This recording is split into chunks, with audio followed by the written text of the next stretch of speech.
Hey, welcome back, everybody. Today's Monday, August 26th, 2025. Born on this date in 1916, mafia figure Virginia Hill of Lipscomb. Not just a Gumar or a mob wife. Reports have her as a courier of money and information and a persuasive dealmaker. She was most famous to the general public as the girlfriend of Bugsy Siegel. And in 1959, retired astronaut Catherine Heyer of Mobile. Today is National Dog Day. I guess this is the proverbial day that every dog has. Live it up, dogs. Let's talk about our first measles case in a hot minute. Tuberville's openness to using troops in Alabama cities, a recent internet scam, and more. I'm Mike Morgan, and we're down in Alabama.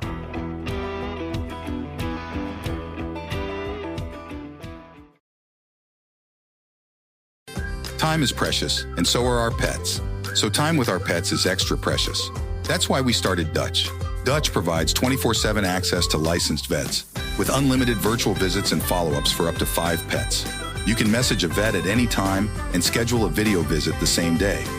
Our vets can even prescribe medication for many ailments, and shipping is always free. With Dutch, you'll get more time with your pets and year-round peace of mind when it comes to their vet care.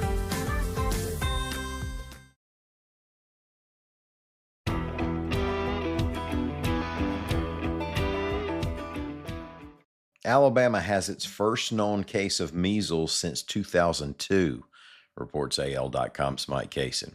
The Alabama Department of Public Health reported the case of an unvaccinated child younger than 5.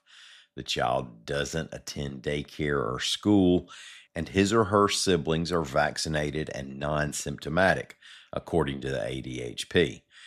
The child contracted the disease while traveling outside the U.S. Now, according to the CDC, health officials had declared measles eliminated in the U.S. in 2000, but with vaccination rates among kindergartners now below the 95% target rate, the U.S. is having its worst year for the disease in 30 years, with 1,375 cases reported nationally as of August 20th.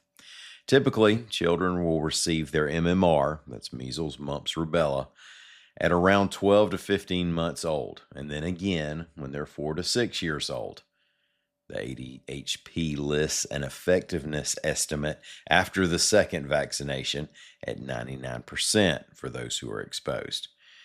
Now, there's no specific measles drug, but symptoms are usually treated with non-aspirin fever medicine and plenty of fluids. Now, if you think your child has been exposed, contact a doctor as soon as you can, especially if he or she hasn't been fully vaccinated, is on immune system suppressing meds, or has tuberculosis, cancer, or another disease that affects the immune system. U.S. Senator Tommy Tuberville said on a podcast that as governor, he would be open to sending troops into Birmingham and Montgomery to fight crime, reports AL.com's Patrick Darrington. Tuberville, who's running for governor in next year's election, appeared on the Longshore and McKnight podcast. In the context of President Trump's use of federal agents and National Guard in Washington, D.C., Tuberville was asked, if you become the governor of the state of Alabama, would you be willing to do that in Birmingham and Montgomery, where crime is rampant? Tuberville's reply was, you betcha, and I'm going to tell you, President Trump's given every governor that opportunity, end quote. Now, in Birmingham, homicides are down 50% this year, but that's down from an all-time record high year in 2024. Since using the federal government to take over law enforcement in D.C., Trump has said he might do that in Chicago and consider it elsewhere. Critics accuse him of trying to militarize cities and using dangerous tactics to expand his power. The FBI is warning people about a really cruel scam in which scammers try to scam people who've already been scammed once before. The FBI's Internet Crime Complaint Center issued an alert earlier this month that warned people of the scammers pretending to be law firms out to help crime victims get their money back, reports AL.com's Lita Gore. So the bad guys are targeting previous victims, often those who've lost money to cryptocurrency schemes. It's often the same perpetrators who got you the first time. They may reach out via social media or on other messaging platforms. They promise to help you, but of course, they're going to need your personal information, maybe some advance payments before they help. Don't fall for that garbage. Watch out for lawyers claiming to represent the U.S. government, references to government agencies that don't exist, directions to open an account at a foreign bank, payments requested in crypto or prepaid gift cards, and people who know exact amounts and dates of your previous wire transfers. Also, don't forget that today there are scores of municipal elections being held all across Alabama. Polling places are open from 7 a.m. until 7 p.m. Absentee ballots sent in by mail must be received by noon today.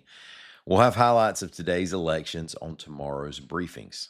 If any of your local elections require a runoff, they'll be held September 23rd. And a truck carrying weed killer herbicides crashed on Interstate 85, causing a spill into a Tallapoosa River tributary, reports AL.com's Margaret Cates.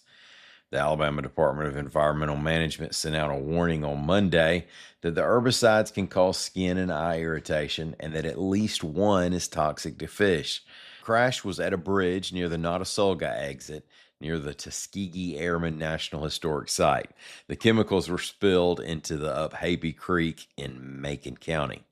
Now, if you'd like to sound off on anything Alabama, up to and including my pronunciation of Uphappy, leave us a 15-second message at 205-304-1814, and your thoughts might get into a future segment right here on Down in Alabama.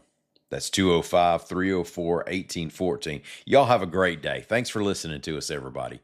We'll be back bright and early in the morning. Until then, come by and see what we're doing anytime you want to on the World Wide Web at AL.com. And don't forget to vote.